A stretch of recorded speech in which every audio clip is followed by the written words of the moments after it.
درنو لیدونکو زموږ سلامونه ومنئ. خوشحاله یو چې نن بیا هم کولی شو د تاسو په خدمت کې اوسېږو.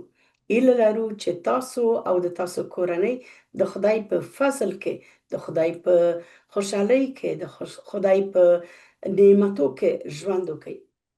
او نن مونږه ډیر خوشحاله یو ځکه چې نن بیا هم مونږه یوه مېلمنه لرو چې د هغې څخه به مونږه اورو او د خدای د کلام څخه هغه به مونږ ته بیا هم برکت راکړي. څنګه چې زه مطمئنه یم چې تاسو هر کله چې زمونږه مېلمنه راځي د نن ورځې خپرونې ته تاسو برکت اخلئ.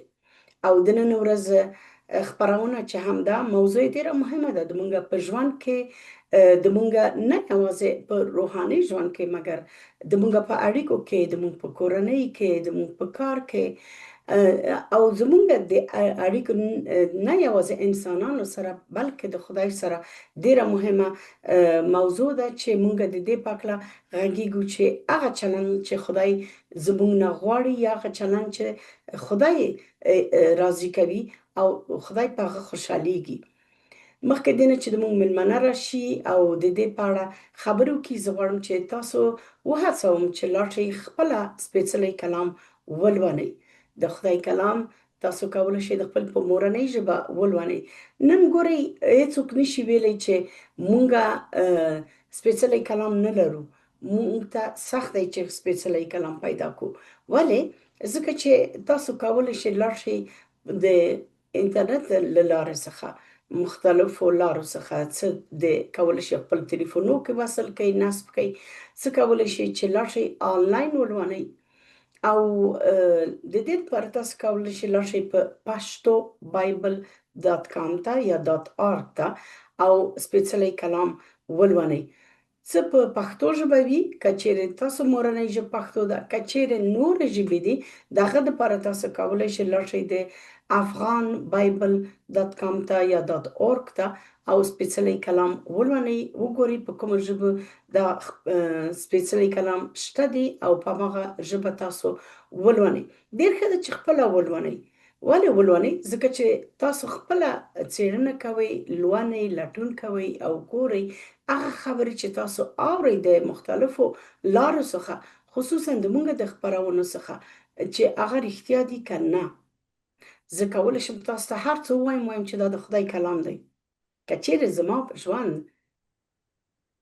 د خدای کلام سره سمون ونه لري، که چیرې زه وغواړم تاسو وغولومه، ډېر خلک کولی شي راشي او تعلیم ورکړي او وایي چې دا د خدای د کلام څخه دی.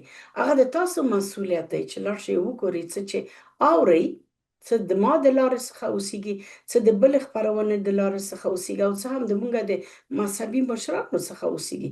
وګورئ چې دا رښتیا ده که نه. خدای څه وایي د دې په هکله. اورېدل ډېر ښه دي چې خلک د خلکو څخه واوري، مګر ښه ده چې خپله تاسو لاړ شئ وګورئ، هغه تایید کړئ چې د خدای کلام رښتیا دا خبره کوي که نه. او څنګه چې تاسو ته مو وویلې تاسو کولی شئ چې لاړ شئ هغه سپېڅلی کلام ولولئ یا په پښتو بایبل ډاټ کام کې یا په افغان بایبل ډاټ کام کې او هره ژبه باندې چې تاسو ښه لوستلی شئ هغه ژبه غوره کړئ او ویې لولئ. مګر تاسو هم کولی شئ لاړ شئ زمونږه سایت ته په مسیح ټي وي ډاټ کام ته، افغان ټي وي ډاټ کام ته، څه په پښتو وي، څه په دري وي، څه په اردو ژبه کې، څه په هزارګي. تاسو مختلف خپرونې لرئ چې کولی شئ هغه وګورئ، هغه واورئ او برکت واخلئ. یو څه چې ډېر ښایسته دی او زه مطمئنه یم کله چې تاسو دا فلم ګورئ د مسیح عیسی، هغه مسیح عیسی چې سپېڅلی کلام او خپله یې راغی چې مونږ ته ځان ور وپېژني، هغه تاسو پېژنئ. هغه د مسیح عیسی فلم دی چې په پښتو کې هم شته دی، په دري کې شته دی، په اردو کې شته دی، په هزارګي، په ترکمني، په مختلفو ژبو کې هغه فلم شتون لري. تاسو هم کولی شئ چې مونږ سره اړیکه ونیسئ. هغه شمېره چې تاسو ګورئ په پاڼه کې په پښتو ژبه که چیرې تاسو غږیږئ کولی شئ مونږ سره اړیکه ونیسئ.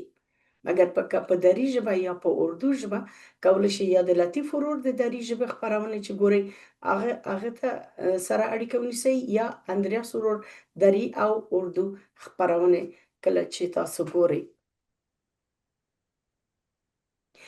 نن څنګه چې مونږ وویلې د هغه چلند په هکله غږیږو چې د خدای له نظره ښه دی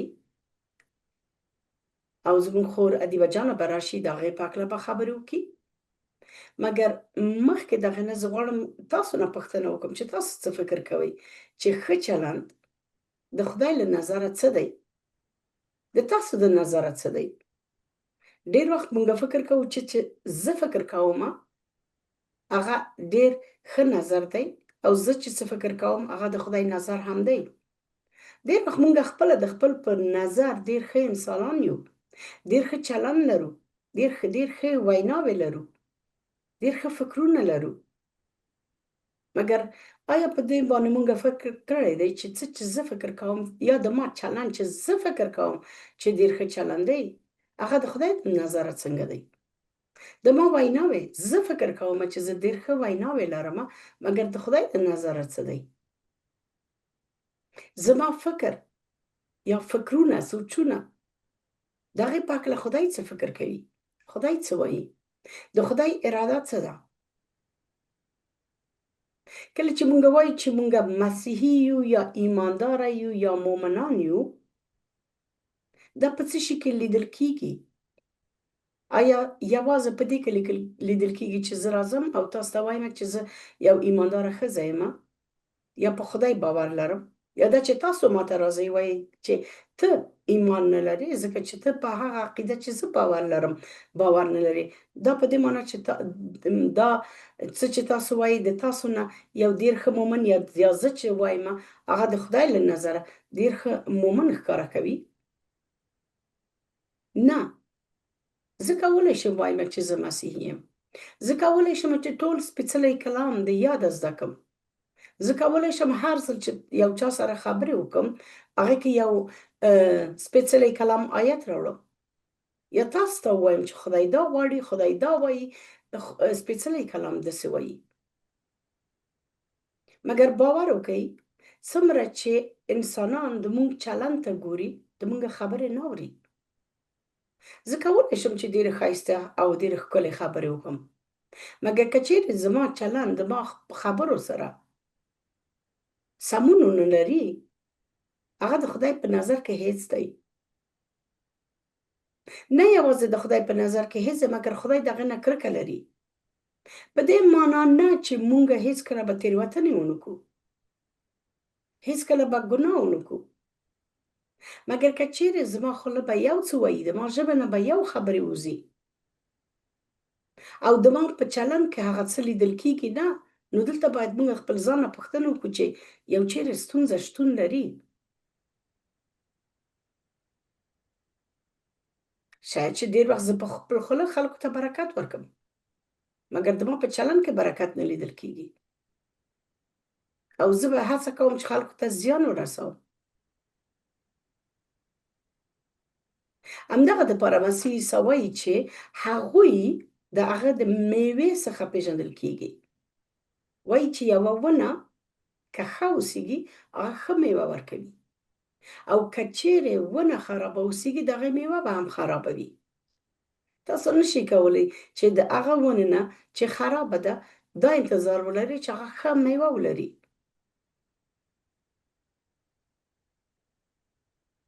د مونږ ژوند د مونږ چلند د مونږ د ایمان شاهدان دي.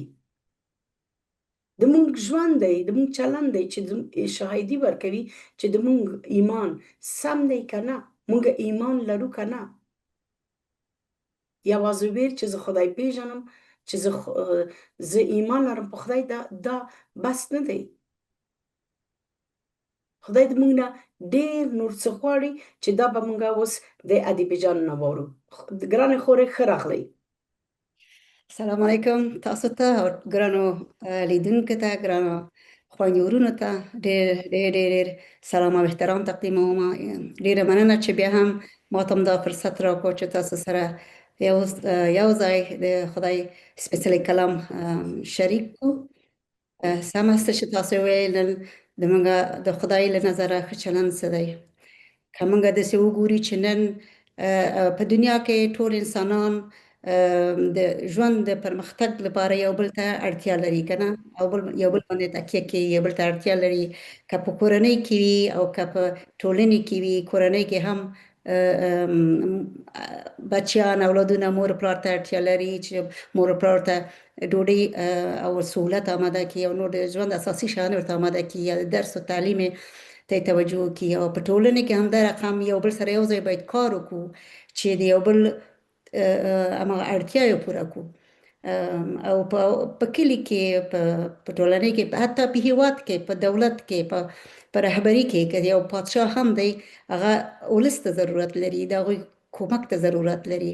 او یو هیواد بل خپل ګاونډي هیواد ته ضرورت لري.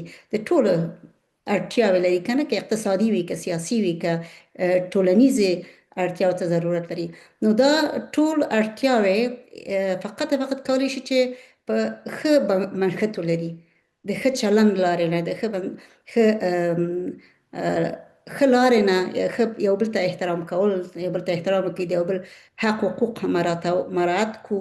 او دا چې هغه ارزښونه باید مراعات شي چې موږ خپله غواړو نورو ته ارزښت ورکړو او غواړو هماغه ارزښت موږ ته هم څوک راکړي که نه، په ټولو په مجموع کې. او دا فقط کېدای شي په ښه چلند سره مخ ته لاړ شي. غیر د هغه نه موږ نشو کولی چې دا اړیکې وساتو. په ژوند کې پرمختګ نه کېږي که نه، ښه چلند باید ولرو. او د نورو رښتیا چې د نورو حق حقوق او احترام باید وکړو، او بل چا نور سره مرستې باید وکړو. دا خو د انسان تقاضا ده. او دا بله دا چې هر انسان فکر کوي چې ما چلند، لکه چې تاسو مخکې وویل، ما چلند ډېر ښه چلند دی، د ما چلند ما ورور سره، ما ګاونډي سره ډېر ښه چلند دی، ما هېڅ کوم غلطي نه ده کړې، خپل غلطي او خپل اشتباهات نه منو که نه. او که د دولت وي هم دا رقم موږ وایو چې د ما هیواد ډېر موږ ښه چلند لرو خپل ګاونډي هیواد سره. دا د ګاونډي هیواد هغه غلطي ده، یعنې خپل اشتباهات نه منو.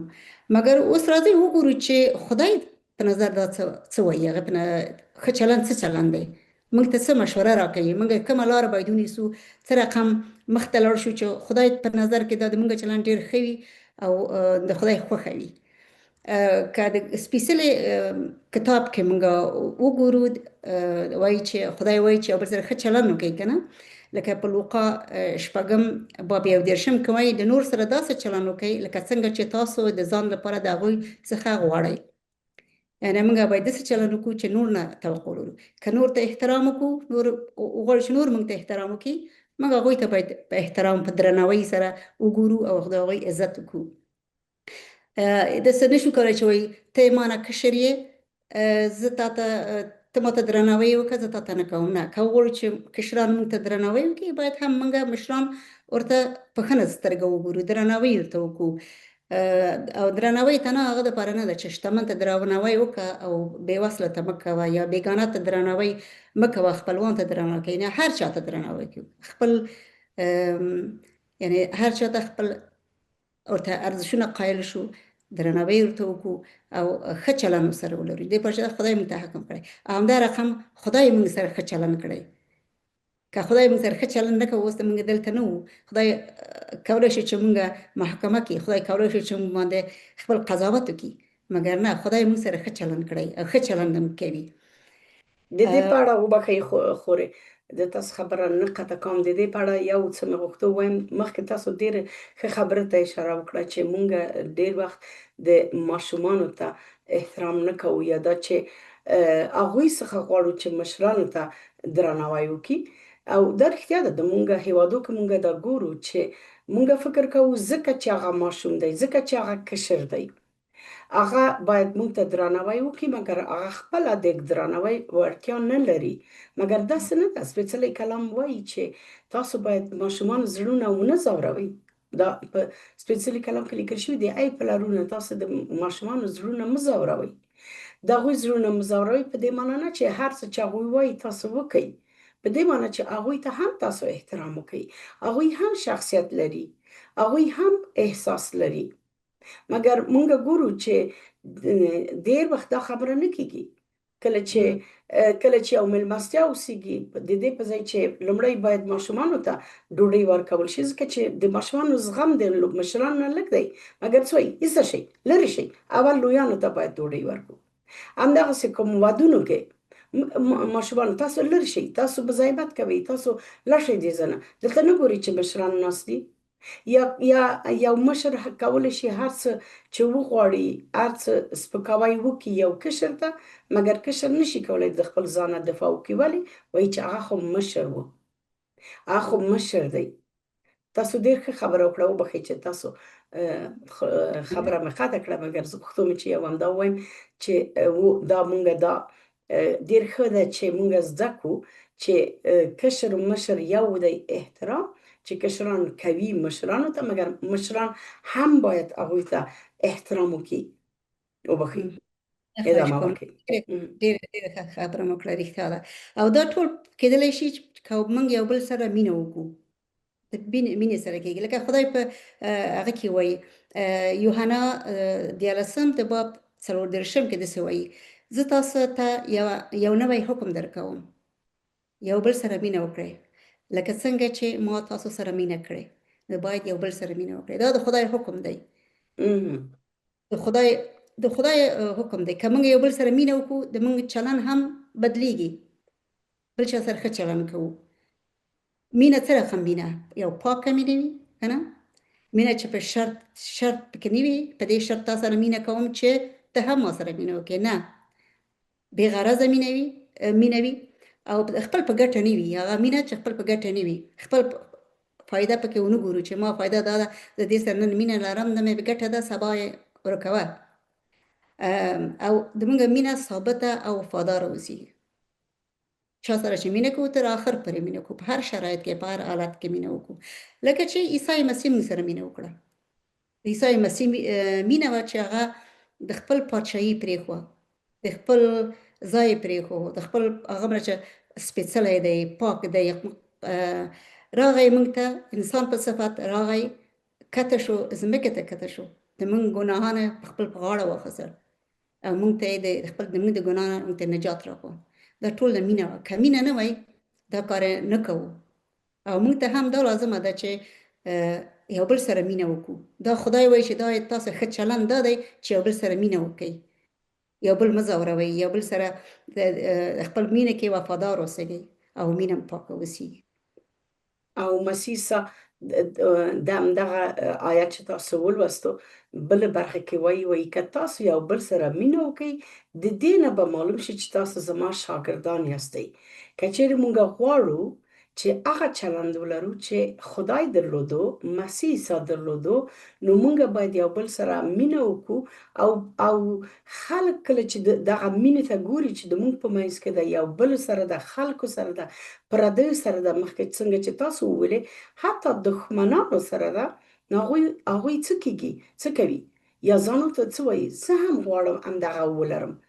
او هغوی راځي پوښتنه کوي او وایي چې ولې تاسو دا رقم چلند لرئ. او کله چې د موږ چلند ته وګوري، هغوی هم غواړي چې په خدای ایمان راوړي. ګرانې خورې، زه غواړم یوازې یو ډېر وړوکی شهادت ورکړم یا ګواهي ورکړم چې ډېر وخت داسې کېږي هغه هېواد کې چې زه ژوند کوم چې افغانان سره مرسته کوو، د هغوی خدمت کوو، او بې له دې چې موږ کوم انتظار ولرو، هغوی سره مینه کوو، هغوی راځي او موږ نه پوښتنې کوي چې تاسو ولې داسې یاستئ، ولې تاسو د نورو نه توپیر لرئ. کله چې داسې وایي، نو هغه وخت ده چې موږ ته هم دا فرصت خدای راکوي چې موږ د خپل د ایمان څخه وغږېږو. وایي چې زه هماغه یمه چې نور دي، مګر زما خدای د ما په ژوند کې بدلون راوړی دی. ډېر د همدغه دپاره موږ وایو چې موږ څه کوو، ډېر وخت ځو او خلکو ته د خپل د ایمان، د خپل د عقیدې په هکله خبرې کوو چې موږ دا یو، که موږ هغه یو، د ما عقیده ښه ده، د ټولو نه د ما عقیده ډېره ښه ده. مه وایي، پرېږدئ چې د تاسو چلند خلک وګوري او هغه وخت راشي او تاسو نه پوښتنې وکړي، خپله یې وغواړي چې هغه خدای وپېژني چې تاسو یې لرئ. ولې؟ ځکه چې د تاسو په ژوند کې هغه څه دي چې هیڅ دین، هیڅ مذهب، هیڅ عقیده او هیڅ فلسفه یې نشي ورکولی. وبخښئ پورې. خواهش کوم. نه ډېر ښه، ډېر ښه چې تاسې هم خپلې تجربې نه غږېږئ که نه، دا هم دې نه موږ څه زده کوو. او که بیا وګورو خدای وایي چې خو مینه کوئ مګر بیا څه مهربانه اوسئ، خلک وبښئ. افیسسیان څلورم باب 11 22 کې قولونو لیکل شوي د تریخوالي، قهر، غضب، شور ماشور، تور لګولو او د هر ډول بدي نه لاس واخلئ. د دې په ځای په یو بل مهربانه او زړه سوندې اوسئ، او لکه څنګه چې خدای په مسیح کې تاسو وبښلئ نو تاسو هم یو بل وبښئ. نو دا وخت چې مینه وي زړه کې، د چا زړه کې مینه یې بل ده، هغه حتمي بخي. او ولې دپاره چې خدای موږ یې وبښلو، خدای موږ باندې ګرانو، موږ خدای باندې ګرانو خدای موږ یې وبښلو، نو زموږ دنده همدا ده چې یو بل ګناه وبښو. کله موږ وایو چې دا ځل مې وبښو مګر بل ځل یې نه بښم، مګر خدای داسې نه دی ویلي چې دا ځل مې وبښو بل تا ادم نه بښم، ځکه چې موږ په ورځ کې زرهاو ګناه کوو. خدای چې هغه پاک خدای دی، د موږ زرهاو ګناه بښي، او موږ څنګه نشو کولی چې د یو نفر یو ګناه وبښو. هغومره چې موږ د خدای په مقابل کې ګناه کوو، هغومره انسانان د موږ په مقابل کې ګناه نه کوي. او کله وایي چې زه ولې وبښم، نور یې نه بښم، بس ډېر مې وبښو. یا وایي چې باید د آیې کې وایي تاسې قهر مه کوئ، غضب نه کوئ، شور ماشور مه کوئ. او خدای موږ سره قهر نه کوي، غضب نه کوي. خدای موږ سره مهربان دی، موږ ته موقع راکوي چې راځئ ما ته راځئ، زه تاسو باندې مهربانه یم، تاسې بښم. او موږ هم باید بل چا سره په قهر غضب نه اوسېږو. موږ همیشه وایو خدای په قهر دی، خدای په غضب دی. دا غلطه خبره ده، ځکه چې خدای مهربان دی، خدای بښونکی دی. او موږ هم باید د نورو ګناهونه وبښو. پرېږدو چې د یو بل سره شخړې وي، د یو بل سره جنګ وي، یا کم تاوتریخوالی وي که نه، باید یو بل وبښو او په هغه کې مهربانه اوسي، که خپل کردار کې رویې کې باید مهربانه اوسي، ځکه که موږ څوک نه بښو خدای موږ نه بښي. ګرانې خورې، په همدغه آیتونه چې تاسو ولوستل، ډېر ښکلي آیتونه، په 13 آیت کې وایي د خدای روح القدس مه خفه کوئ، چا چې په تاسو باندې د خدای د ملکیت مهر لګولی دی، او د هغې ورځې ضمانت دی چې تاسو به پکې خلاصون ومومئ. تاسو نن د دې په اړه خبرې کوئ او د تاسو نه موږ برکت اخلو. د دې په اړه اورو چې کوم چلند خدای خوشحالوي که نه. مګر څنګه چې دلته یې لیکلي دي او تاسو هم د دې په هکله وویلې، که موږ په ژوند کې تاوتریخوالی اوسېږي، که زموږ په ژوند کې تریخوالی وي، قهر وي، غصه وي، غضب وي، شور ماشور وي، تور لګول وي، او نور بدیان چې دلته ویل شوي دي، او دی هم د ډېر خلکو په ژوند کې دا دي. کله چې مونږ هر کله وایو د دوستانو سره غږیږو او وایو چې که مونږ توبه وکړو خدای مونږ بښي، او مسیح عیسی د همدغه دپاره راغی د نړۍ ته چې خپل ژوند ورکړي په صلیب کې، تر څو د مونږ ګناهونه وبښي. او هغوی به مونږ ته هر کله همدا ځواب راکوي چې ما څه ګناه کړې ده، ما څوک نه دي وژلي، ما غلا نه ده کړې، ما زنا نه ده کړې، نو ما څه ګناه کړې ده. دغلته چې تاسو ولوستل ګرانې خورې، چې لیکلي تریخوالی، قهر، غضب، شور ماشور، تور لګول، هر ډول بدي همدغه خپله ګناه ده. او کله چې وایي چې روح القدس یا د خدای روح مه خفه کوئ، د خدای روح په دغه کارو باندې، د مونږ په دغه چلند باندې خفه کیږي، ځکه چې خدای غواړي چې مونږ سپېڅلي اوسېږو. سپېڅلي کلام کې وایي چې سپېڅلي اوسېږي څنګه چې د تاسو آسماني پلار سپېڅلی دی. او که چیرې زمونږ چلند کې دغه څه چې دلته ویل شوي دي لیدل کیږي، نو څه شو زمونږ سپېڅلتیا؟ څه شو زمونږ مینه خدای سره؟ څه شو هغه ایمان چې مونږ وایو چې لرو؟ هیڅ انسان پرته د ګناه یا پرته د کمیون څخه نه ده. مونږ کې کم ډیر دي، کمزوریان ډیر زیات دي، نیمګړتیاوې په مونږ کې ډیر زیات دي. مګر ژوند کول په ګناه کې هغه به بله خبره ده چې څه چې مونږ ته خدای وایي چې دا کارونه مه کوئ، ځکه چې خدای د دې کارو څخه خفه کیږي، ځکه چې خدای غواړي چې مونږ په سوله کې، په مینه کې، څنګه چې تاسو ویلې، ژوند وکړو او بخښنه زده کړو. او دا مینه څنګه چې سپېڅلی کلام موږ ته وایي چې یو بل سره مینه وکړئ، دا مونږ هغه وخت کولی شو وکړو کله چې ایمان راوړو په مسیح عیسی باندې، ځکه چې سپېڅلی کلام وایي چې خدای مینه ده. که چیرې مونږ هغه خدای ونه پیژنو، مونږ نشو کولی هغه مینه هم د خپل په ژوند کې ولرو. او هم سپېڅلی کلام موږ ته دا وایي چې ځکه خدای انسانانو سره دومره مینه وکړه چې هغه د خپل یوازینی زوی ورکړ، تر څو هغه کسان چې ورباندې ایمان راوړي هلاک نشي، بلکې تلپاتې ژوند ولري. ګرانې خورې، کله چې تاسو دغه موضوع په هکله خبرې مو ختمې کړې، وبښئ چې ما بیا هم د تاسو په خبرو کې خبرې وکړې، بیا به لاړ شو یوه سندره واورو. څه فکر کوئ؟ مګر تاسو د خپل خبره ختمه کړئ د دې په هکله، د موضوع په هکله، بیا به کولی شئ ادامه ورکړو. رښتیا همدا خبره چې به یو بل وبخښو، او دغه چې موږ بل څوک ونه بخښو، خدای موږ نه بخښي، او دا بخښنه تنها په عیسی مسیح کې ده. راځئ چې سندره واورو. مننه. آمین.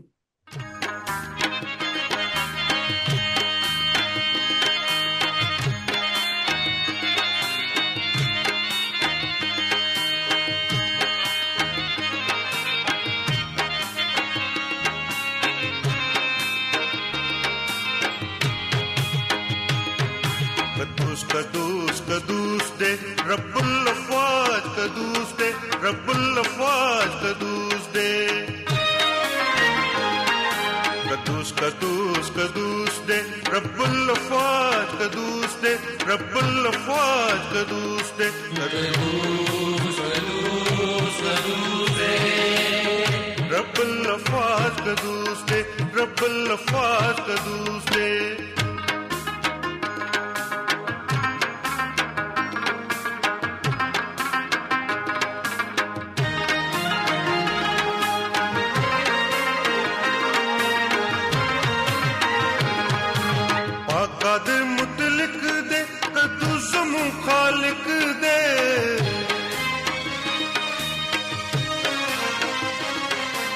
रब नू मुबारक दे, रब ज़ात बारक दे, कदूस कदूस कदूस दे रब अल्लाफ़ाज़, कदूस दे रब अल्लाफ़ाज़, कदूस दे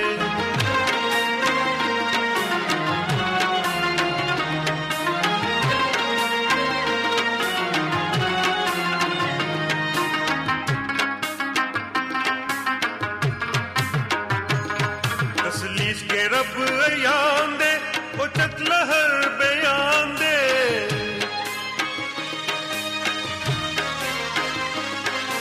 यवाज़े हगा रब दे, यवाज़े बुल्ला जब दे, कदूस कदूस कदूस दे रब अल्लाफ़ाज़, कदूस दे रब अल्लाफ़ाज़, कदूस दे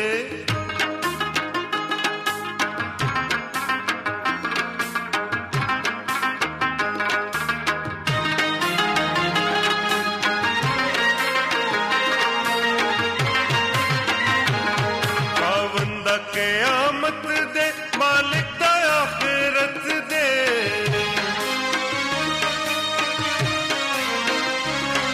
कुव्वत के कुव्वत नाक दे, कमज़ोर दिया ना पाक दे, कदूस कदूस कदूस दे रब अल्लाफ़ाज़, कदूस दे रब अल्लाफ़ाज़, कदूस दे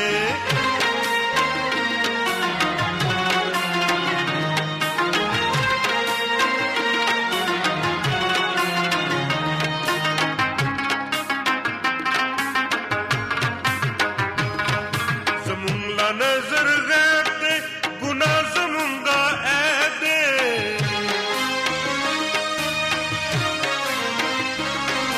बुरा पहर सिफत दे, काम कदूस कदूस्ते रब्बल अफात कदूस्ते रब्बल अफात कदूस्ते कदूस कदूस कदूस्ते रब्बल अफात कदूस्ते रब्बल अफात कदूस्ते कदूस कदूस कदूस्ते रब्बल अफात कदूस्ते रब्बल अफात कदूस्ते कदूस कदूस कदूस्ते रब्बल अफात कदूस्ते रब्बल अफात कदूस्ते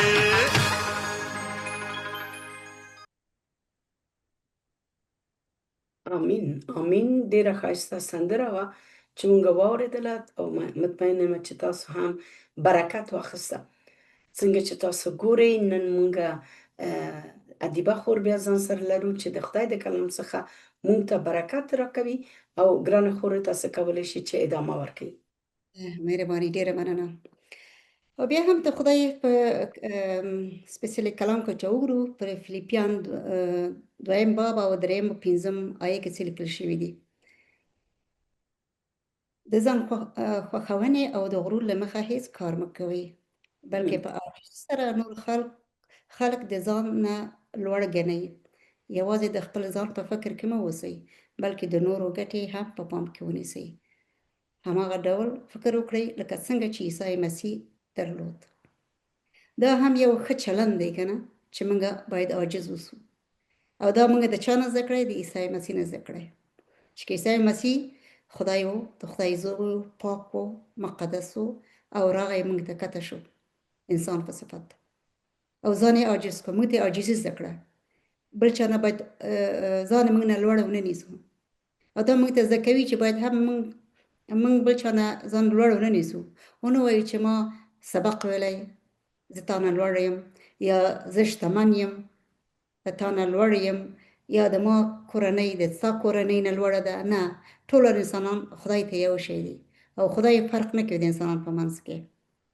خدای راغلی ځمکې ته کته شو، مړ شو، بیرته ژوندی شو او اسمان ته وخته ټول انسانان دپاره.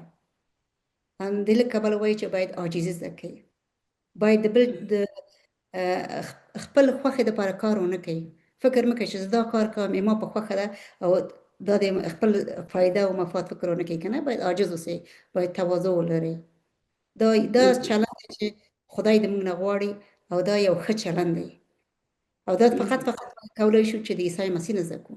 خپله نشو کولی، خپله عاجز یو نشو کولی، خپله دا توانایي نه لرو، دا هغه یې نه لرو، قدرت نه لرو، مګر که وغواړو چې عاجزي زده کړو خدای ته وایي عیسی مسیح ما ته عاجزي زده کړه، زده کړه چې زه نور ځان نه لوړ نیسم، ځان نور جیګ ونه نیسم. فکر نه کوم چې زه د نور نه جیګ یم. نه، هېڅ انسان د خاورې نه پیدا شوي یو او بیرته خاورې ته ځو ټول.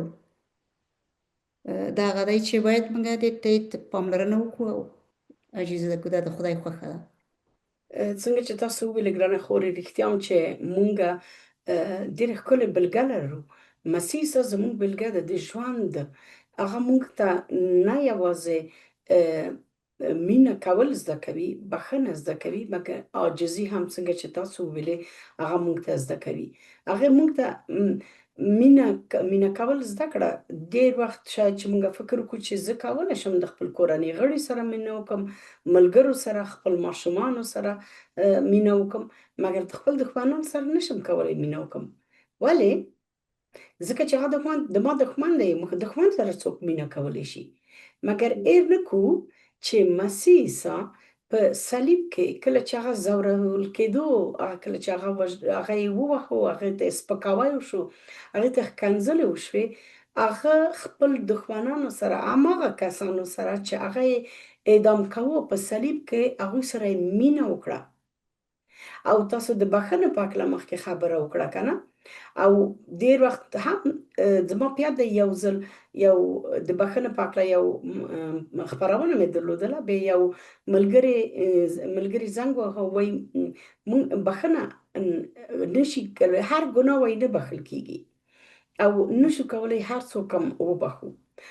سمه ده که موږ خپل په سوچ د خپل په توان وغواړو چې یو نفر وبښو، موږ نشو کولی. مګر ځکه چې زمونږ خدای مسیح عیسی خپله د خپل دښمنانو وبخل، هغه موږ ته دا زده کړه راکوي چې تاسو وبخئ. هغه ده چې موږ سره مرسته کوي او سپېڅلی روح دی چې موږ سره مرسته کوي. هغه وخت ده چې موږ کولی شو چې دا زده کړو چې څنګه وبخو. او کله چې مسیح عیسی په صلیب کې و، هغه څه وویلې؟ وایي چې پلاره دوی وبخه. څوک وبخه؟ دغه کسان چې ما ځوروي، دغه کسان چې ما نه کرکه لري، دغه کسان چې ما وژني، دوی وبخه ځکه چې دوی نه پوهېږي چې دوی څه کوي. او همدغسې مونږ هم همدا چلند خدای مونږ نه غواړي چې څنګه مونږ وشو کولی بخښنه وکړو، څنګه مونږ وشو کولی مینه وکړو. او تاسو د عاجزي په هکله خبره وکړه چې څنګه مسیح عیسی دې نړۍ ته په عاجزي سره راغی، په آخر کې پیدا شو، څنګه هغې خدمت وکړو، څنګه هغې خپل ځان یې ورکړو. او یوه د مسیح عیسی یو د ژوند برخه دا ده چې ډېر ښایسته چې هغې د خپل د شاګردانو پښې ومینځلې. دا عاجزي غواړي چې یو استاد، یو خدای هغه راشي د خپل د شاګردانو پښو ته کینی او د هغې پښې ومینځي. هغه چې خدای و، هغه چې پادشاه و، هغه چې د موږ نه لوړ و، مګر هغه ځان یې لوړ ونه ګڼو. او څنګه کولی شي موږ کولی شو چې د دې نه زده کړو، او څنګه کولی شي چې دا د خپل په ژوند کې عملي کړو. وبخئ خورې، تاسو کولی شئ ادامه ورکړئ. ډېره ښه خبره. او بله د ښه چلند راز هغه ده چې باید په نرمي سره خبرې وکړو. لکه چې په امثال 13 باب اول کې وایي نرم ځواب د غصې اور سړوي، خو سخته خبره سمدلاسه د قهر لمبې پورته کوي. یعنې باید موږ په نرمي سره وغږېږو. دا خدای ته خدای وایي دا ښه چلند، په نرمي سره وغږېږو. بیا هم هماغه برته تکرار کړو، بیا بچیانو سره، ښځینه سره باید په نرمي وغږېږو او هغوی ته باید احترام وکړو. دا د موږ په نرمي وغږېږو، په احترام وغږېږو، موږ احترام زیاتوي او نورو ته موږ درناوی کوو، ځکه چې خپله نرم یو که نه. ځکه چې خپله خدای ډېر نرم و ملایم و. خدای هېڅ وخت لرګی نه دی جګ کړی، چا افسر نه دی ویلی چې تا ولې دا کار کړی. هر کار یې کړی چې انسان که وګورو په سپېڅلي کلام کې چې انسانانو ته یې ویلي چې دا کار غلط دی، دا کار مه ښه دی، اول په نرمي غږېدلی، ویلی زه تاسې خدای یم، د ما لاره ونیسئ، دا لاره تعقیبوئ مه، مثلا بت پرستي مه کوئ، یا خیانت مه کوئ، یا د چا حق مه خورئ، یا ټول په نرمي غږېدلی که نه. او باید موږ هم په همدا رقم په یو بل سره په نرمي وغږېږو او بل ته خوږې خبرې وکړو، ترخې خبرې ونه کړو، په نرمي وغږېږو، په نرمي ځواب ورکړو. دا دی چې د خدای غواړي، دا دی دا چلند دی چې د خدای په زړه دی. او خدای غواړي چې موږ نرم او ملایم اوسېږو، چې خپله یې نرم دی، خپله یې ملایم دی موږ سره. او دلته هم وبخئ، مونږ ګورو چې مسیح عیسی بیا هم د مونږ د ژوند بېلګه ده، ځکه چې کله چې هغه راغی د نړۍ ته، هېڅکله هغه خپل غږ یې جګ نه کړو، هېڅکله د خپل غږ جګ نه کړو. هر چا ته چې ځواب ورکوو په مهربانۍ، په نرمۍ، په مینه. یوازې مسیح عیسی د فارسیانو سره، د مذهبي مشرانو سره کله چې غږېدو، هغه وخت و چې هغوی ته په سخته ځواب ورکوو. ولې؟ ځکه چې هغوی سپېڅلی کلام پېژندو، هغوی ځان ته یې مذهبیان ویلې، هغوی ځان ته یې مشران ویلې. هغوی ته دا وظیفه ورکول شوې وه چې خلکو ته لارښوونه وکړي. مګر هغوی څه کول؟ نه یوازې خپله یې د خدای کلام باندې عملي نه کوو، د خپل په ژوند کې عملي نه کوو، بلکې نورې هم د خدای د کلام څخه لرې کړي وو. هغوی ته یې غلط، دروغ تعلیمونه ورکول. د خدای کلام یې پرېښودلی و، د خدای فرمانونه یې، حکمونه یې پرېښودلي وو، او انساني ټکي یې پکې زیات کړی وې. هغه وخت و چې خدای مسیح عیسی هغوی سره په سختۍ خبرې کولې، مګر ټولو خلکو سره ډېر په نرمي، په مهربانۍ، په مینې او په درناوي سره غږېدو. کله چې هغه ښځه چې راوستل شوه چې څوک چې په زنا کې نیول شوي وه خلکو راوستله او مسیح ساته چې مسیح ساته یې ویلي چې شریعت وایي چې دا ښځه دغسې ښځې باید څه شي سنګساره شي مګر مسیح هغه ښځې سره په درناوي سره خبرې وکړو کله چې خلکو ته یې ویلې چا چې ګناه نه ده کړې ده لومړنۍ تیږه ډبره په دې ښځې ووهي ځکه چې دوی د شریعت یوه برخه یې مات کړې وه هغوی یوازې ښځه یې راوستلې وه نه نارینه سپېڅلی کلام وایي چې دواړه باید راوړل شي او دواړه باید سنګسار شي او مسیح عیسی کله چې خلک لاړل ځکه چې ټول ځان یې ملامت احساس کړو ځکه چې ټولو ګناه کړې وه مسیح عیسی هغې ته ډېر په نرمۍ خبرې وکړې چې چا ته یې ملامت نه کړې ټول لاړل څه شول هغه خلک چې راغلي وو چې تا ملامت یې زه هم تا نه ملامتوم مګر نور ګناه مه کوه څنګه چې مخکې تاسو وویلې هغه یې ملامته نه کړه هغې باندې قضاوت ونه کړو ویلې لاړه شه او نور ګناه مه کوه یعنې هغه ښځه دلته راغله هغه باید سنګسار کېدله مګر هغې خلاصون پیدا کړو ژغورنه یې پیدا کړه او د هغې ځای نه لاړه او تلپاتی ژوند یې پیدا کړو وبښئ خورې خواهش کوم ډېر ښه ډېر ښه او دا هم وایي چې په سپېڅلي کلام کې وایي چې مه پرېږدئ چې بدي تاسو باندې غالبه شي بلکې نیکي وکړئ او په نیکي باندې تاسې بدي باندې غالب شئ باب ته په رومیان د 12 باب کې وایي او باید بدي څخه ډډه وکړئ همدا هم خدای غواړي چې موږ د بدي نه ډډه وکړو بدي ته لاړ نه شو بدي څه ده بدي درناوی نه کول یو چاته دا بدي ده که نه د چا غیبت کول هغه دا بدي شو چاته چا پسې خبرې کول دا بدي ده او دروغ ویل دا خپله هم بدي شو او د چا کار کې لاس وهنه د چا ژوند کې لاس وهنه دا هم لویه بدي ده چاته ضرر رسول دا ټول خپله بدي خدای وایي چې تاسې بدي نه لاس واخلئ دا بدي مه کوئ دا د خدای په نظر ډېر خراب کار دی که وغواړو چې خپل چلن د خدای په کلام خپله خدای په لارې برابر کړو باید هغه شی نه ډډه وکړو د بد کارونه ډډه وکړو د خدای په هغه نه دی د خدای په جلال دا کار نه دی چې موږ وایو موږ دا کار کوو بیا هم وایي زه خدای پیژنم زه خدای سره روان یم زه خدای خبره منم مګر دروغ وایم غیبت کوم د خلکو کار کې لاسوهنه کوم د چاته درناوی نه کوم دا هم د خدای په لاره برابر نه دی که نه دغه یو هغه او د تاسو د خبرو په ادامه سپېڅلی کلام دا هم مونږ ته وایي دلته تاسو ولوستل چې وایي چې بدي مه کوئ که نه په بدۍ باندې تاسو غالبه شئ مګر خدای سپېڅلی کلام دا هم مونږ ته وایي که چیرې تاسو پوهیږئ چې یو کار نیک دی او هغه نه کوئ دا هم یوه ګناه ده یعنې مونږ پوهیږو چې یو چیرې یو بېوزله کس دی هغې ته مونږ مرسته کولی شو د مونږ د لاس څخه پوره ده چې مونږ یو مرسته وکړو هر مرسته چې اوسیږي چیرې یو څوک یوازې ده هغه یو چا ته اړتیا لري چې ورسره کښېني یو څو دقیقې خبرې ورسره وکړي درد ته یې غوږ ونیسي یا شاید چې یو څوک ناروغ دی لاړ شو د هغې لیدنې ته یو کاسه آش جوړ کړو په کور کې ویس ورته ورکړو یا یو څوک ځي درملتون ته مګر نشي کولی ولې ځکه چې همدا توان نه لري دومره کمزوره دی کولی شي لاړ شو هغې د لاس نه ونیسو بویځو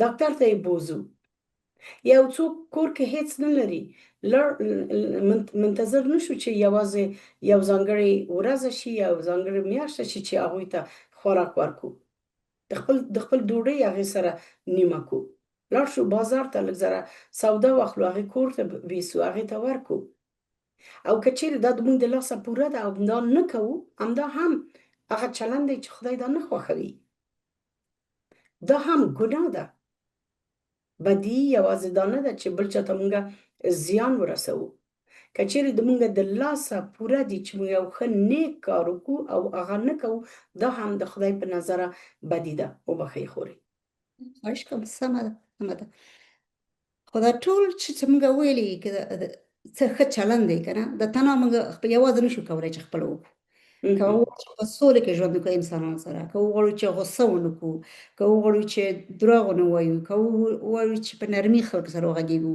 یا دا چې خلک سره مینه وکړو، یا انسانان وبخښو، دا ټول احکام دي چې خدای موږ ته راکړي که نه.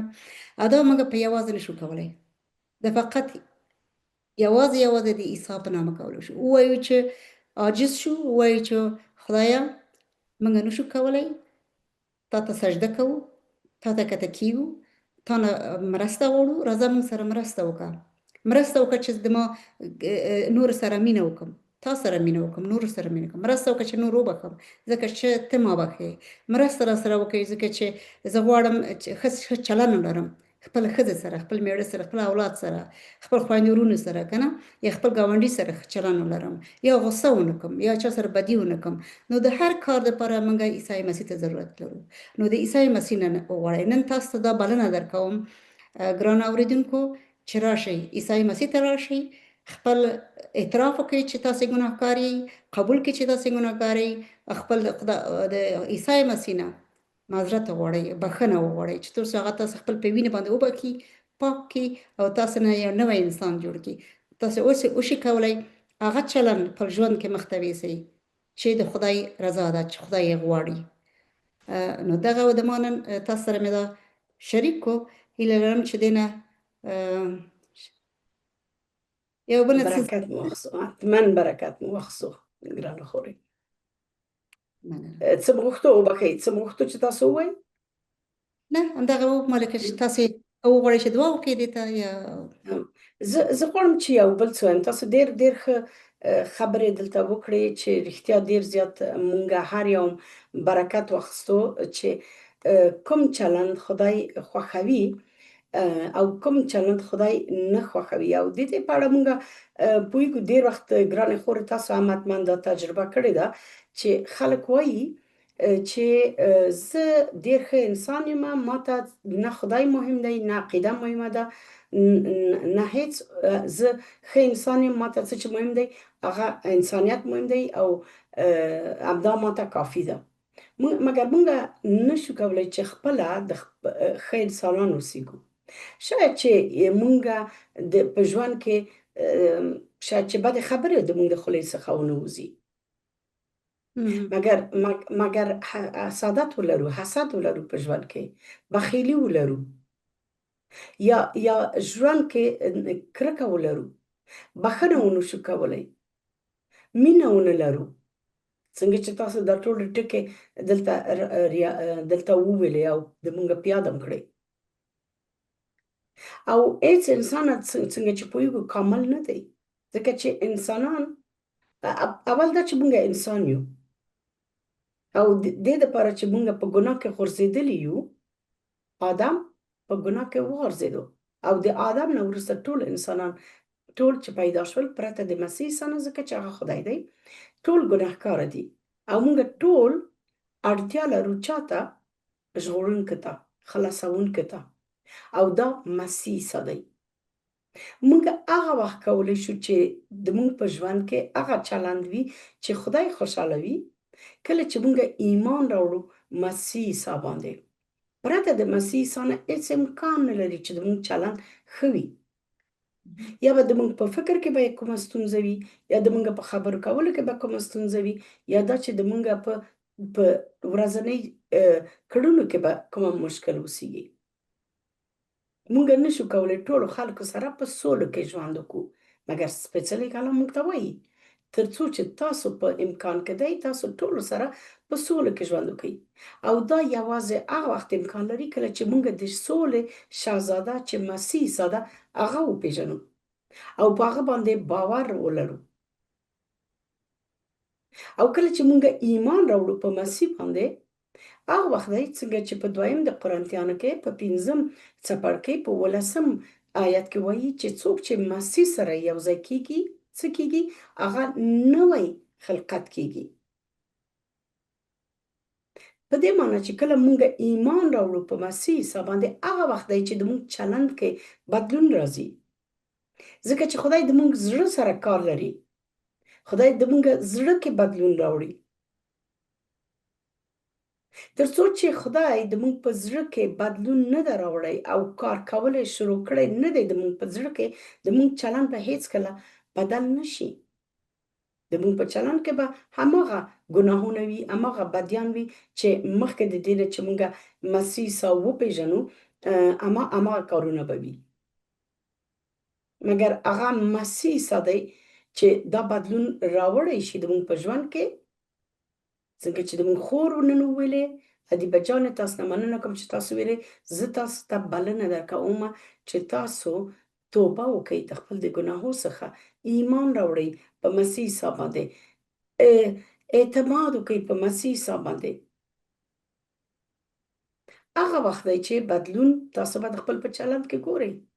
هغه وخت دی چې تاسو د خپل په ژوند کې به چلند همدغه بدلون ګورئ.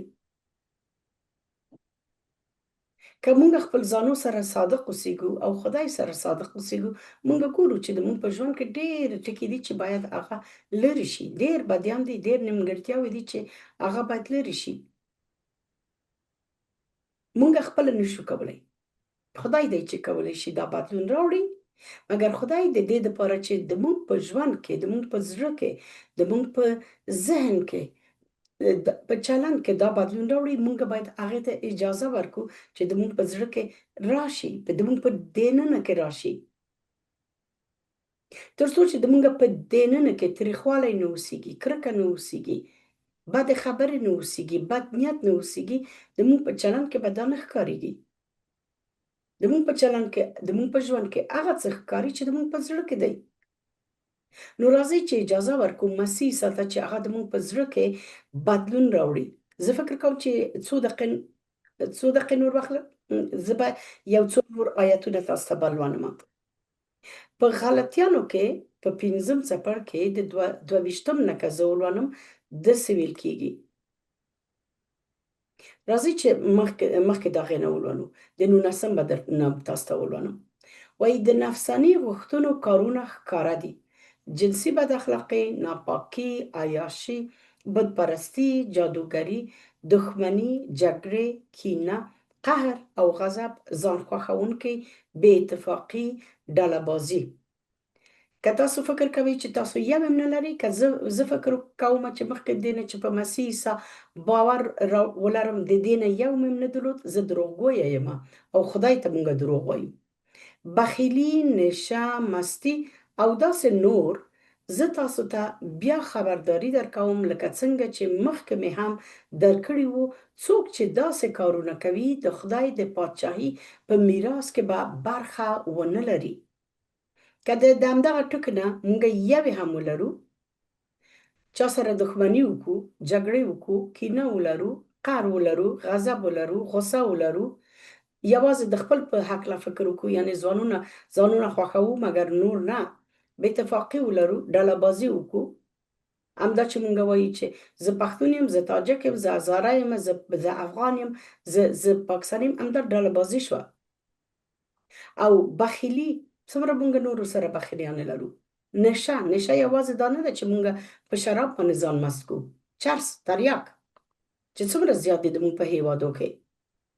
دا ټولې وایي هغه څه دي چې مونږ ته دا اجازه نه راکوي چې د مونږ د خدای په پادشاهي کې میراث واخلو. مګر د دې په څنګ کې نور هم شیان شته دي چې هغه څه دي. وایي خو د روح القدس ثمره دا ده: مینه، خوشحالۍ، آرامي، صبر، مهرباني، نیکي، وفاداري، نرمي او په خپل نفس باندې واک لرل. نن مونږ د ډېرو توکو په هکله وغږېدلو. مینه مثلا ادیبې خورې وویلې چې مینه هغه څه ده چې خدای خوښوي، او مینه هغه څه ده چې د خدای څخه راځي، او دا د سپېڅلي روح میوه ده چې د مونږ په ژوند کې ده.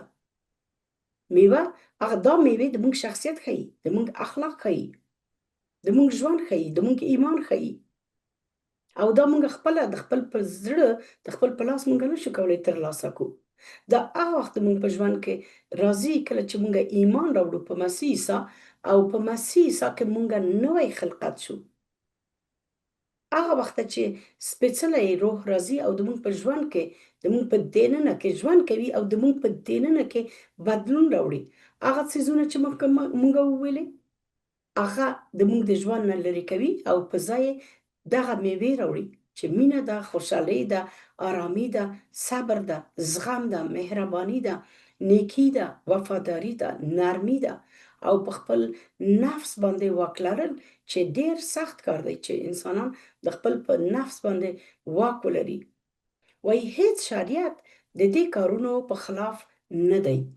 هیڅوک د دې کارونو په خلاف نه دي او دا هغه چلند دی چې خدای یې خوښوي او موږ تاسو هڅوو چې راشئ ایمان راوړئ په مسیح عیسی باندې تر څو وشي کولی په خپل په ژوند کې هغه چلند ولرئ چې هغه باندې خدای خوشحالیږي. راځئ چې دعا وکړو. لویه خدایه مننه کوم، مننه د تا نه، مننه د تا د مینې نه، مننه د تا د شتون نه، مننه د دې نه چې تا آسمان د پرېښودو د خپل جلال د پرېښودو راغلی ځمکې ته او ځکه چې تا موږ سره مینه وکړه او انسانانو ته دې ژوند کول ور وښیل، عاجزي دې وښیله، مینه کول دې وښیل، بښنه دې وښیل، مهرباني دې وښیله. تا انسانانو سره دومره مینه وکړه چې د خپل ځان دې قربان کو په صلیب کې تر څو موږ انسانان د ګناه نه خلاصون پیدا کو، تر څو موږ انسانان هغه چلند ولرو چې خدای یې غواړي، تر څو د موږ په ژوند کې د موږ په زړه کې ته بدلون راوړې. خدای د تا نه غواړم چې ته د افغانستان او د پاکستان په خلکو باندې رحم وکړې، د هغوی په زړونو کې بدلون راوړې، ته ځان هغوی ته ښکاره کړه تر څو هغوی تا باندې ایمان راوړي، تا وپېژني.